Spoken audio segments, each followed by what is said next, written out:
grupo de amigos y yo habíamos cenado juntos, y después de la cena nos habíamos sentado en el estudio de nuestro anfitrión para seguir hablando. Hablábamos y fumábamos, y nuestra conversación se volvía cada vez más profunda y delicada.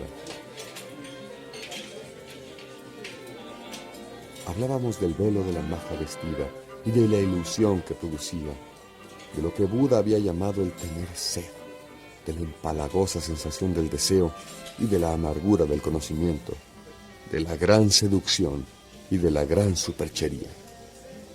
Se había pronunciado la palabra descrédito del deseo.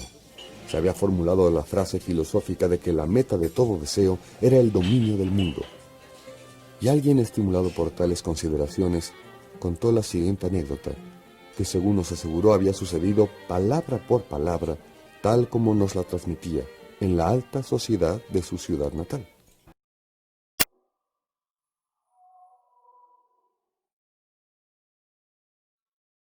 Si hubieseis conocido a Ángela, la esposa del director Becker, la pequeña, la celestial Ángela Becker, hubierais podido contemplar sus azules y risueños ojos, su dulce boca, el precioso hoyuelo de sus mejillas, el rizo rubio de sus sienes.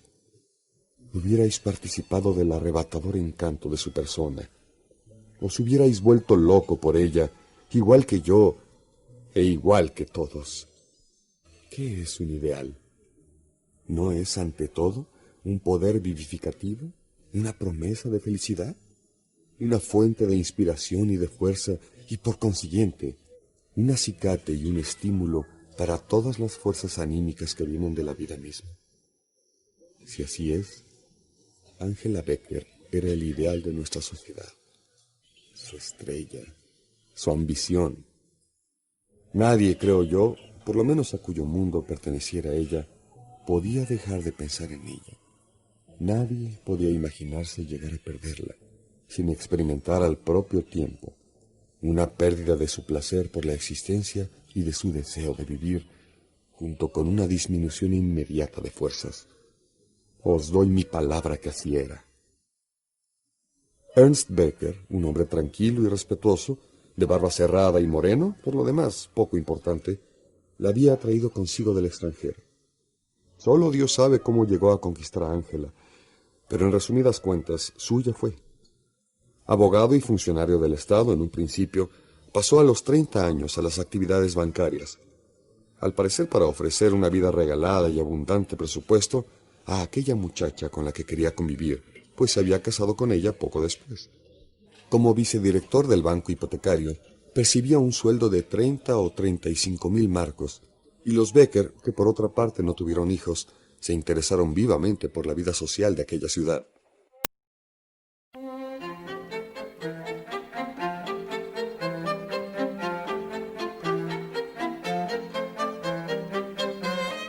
Ángela fue la reina de la temporada, la triunfadora en todos los bailes, el centro de todas las tertulias.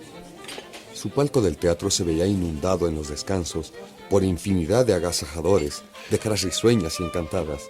Su puesto en las tómbolas benéficas estaba asediado de compradores que se agolpaban para aligerar sus bolsillos y con esta excusa poder besar la pequeña mano de Ángela y recibir en premio una sonrisa de su encantadora boca.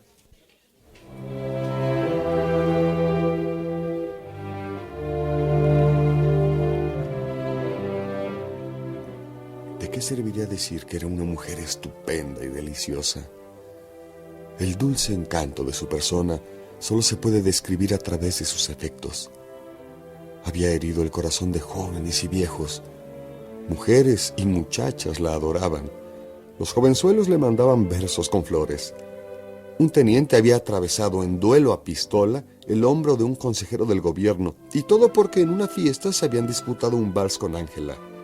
Más tarde se hicieron íntimos amigos, unidos en la veneración que ambos sentían por ella.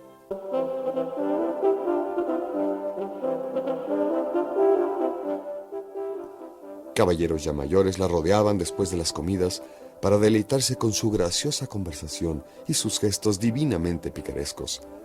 La sangre volvía a circular por las mejillas de los ancianos. Se sentían de nuevo apegados a la vida. Eran felices. En cierta ocasión, Un general se había arrodillado a sus pies en un salón, de broma naturalmente, pero no sin poder reprimir la plena expresión de sentimientos que entraña tal acción. Por lo demás, a decir verdad, nadie, hombre o mujer, podía presumir de tener amistad o intimidad con ella, excepto Ernst Becker, naturalmente, y este era demasiado manso y humilde, incluso demasiado soso para apreciarse de su propia suerte. Entre nosotros y ella siempre había un elegante distanciamiento, al que posiblemente contribuía la circunstancia de que fuera de los salones y salas de baile raramente se le veía. Ciertamente, si uno hacía memoria, caía en la cuenta de que a aquella graciosa criatura apenas se le había visto a la serena luz del día. Solo se la veía de noche, a la hora de la luz artificial y al calor de la vida de sociedad. Nos consideraba a todos como unos admiradores, pero no como amigos. Y esto era razonable, pues si no, ¿qué sería de un ideal con el que uno puede tutearse? Al parecer, Ángela consagraba sus días al cuidado del hogar, a juzgar por la brillantez de las tertulias que daba. Estas tertulias se hicieron famosas, y de hecho fueron el punto culminante de aquel invierno. Un mérito exclusivo de la anfitriona habría que añadir, pues Becker era un anfitrión atento, pero nada ameno. Ángela se superaba a sí misma en estas noches.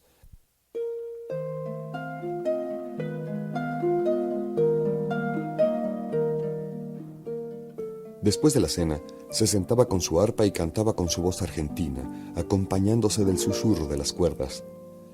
Esto no lo olvidaré jamás. El buen gusto, el donaire, la animada serenidad con que animaba la noche eran fascinantes. Su ecuánime amabilidad que irradiaba por todos lados conquistaba el corazón de todo el mundo, y el modo sinceramente cortés, así como íntimamente afectuoso, con que trataba a sus huéspedes, nos descubría la felicidad, la posibilidad de dicha, y nos llenaba de una fe consoladora y ansiosa de bondad. Una fe aproximadamente igual a la que puede darnos el perfeccionamiento de la vida a través del arte. Era la mujer de Ernst Becker, y ojalá éste hubiera sabido estimar tal tesoro en su justo valor. Si alguien había en la ciudad que fuese envidiado, este sin duda era Becker, por lo que no es difícil suponer que en más de una ocasión oyese comentarios sobre su buena fortuna. Todo el mundo se lo decía, y él aceptaba todos estos cumplidos, nacidos de la envidia, con amable sentimiento. Hacía 10 años ya que los Becker estaban casados. El director tenía 40 años y Ángela cerca de 30. Entonces fue cuando ocurrió lo siguiente.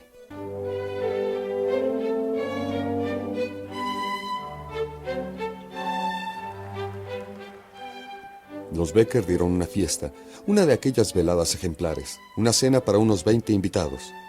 El menú es excelente, el ambiente de lo más animado. Al servir la champaña a la hora de los postres, se levanta un caballero, un solterón de la edad de la sensatez, y ofrece un brindis. Celebra las virtudes de la anfitriona, aquella hospitalidad auténtica y exuberante que nace de la abundancia de felicidad y el deseo de compartirla con los demás. Habla de Ángela y la elogia de todo corazón. Sí, querida señora, dice dirigiéndose a ella con el vaso en la mano. Si me quedo soltero toda la vida, será porque no he encontrado una mujer como usted. Y si alguna vez me caso, una cosa es indiscutible, que mi mujer deberá parecerse a usted hasta en el color del pelo. Después de que suenan los brindis y todo el mundo se levanta de sus asientos, se produce un silencio general. Becker se ha levantado, lívido como la muerte. Está pálido y solo sus ojos están enrojecidos. Con voz trémula y solemne empieza a hablar. Alguna vez. Las palabras salen forcejeando a borbotones de su pecho. Tenía que decirlo. Aunque solo fuera por una vez, tenía que descargarse del peso de la verdad que tanto tiempo había guardado para sí. Por fin iba a abrirnos los ojos ante el ídolo que nos había deslumbrado.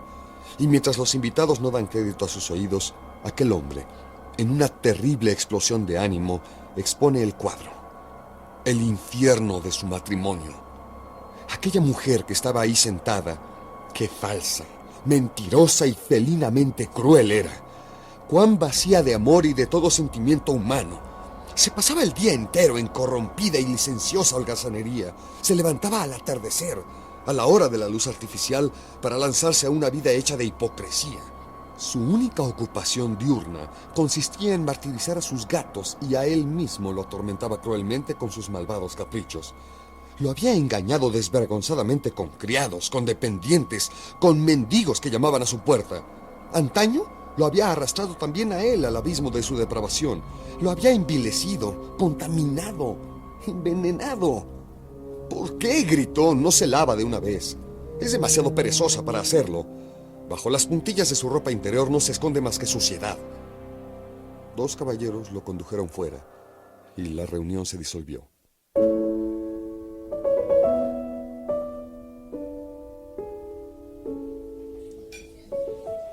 Pocos días después, Becker fue a visitar un sanatorio para neuróticos, seguramente tras un acuerdo con su esposa.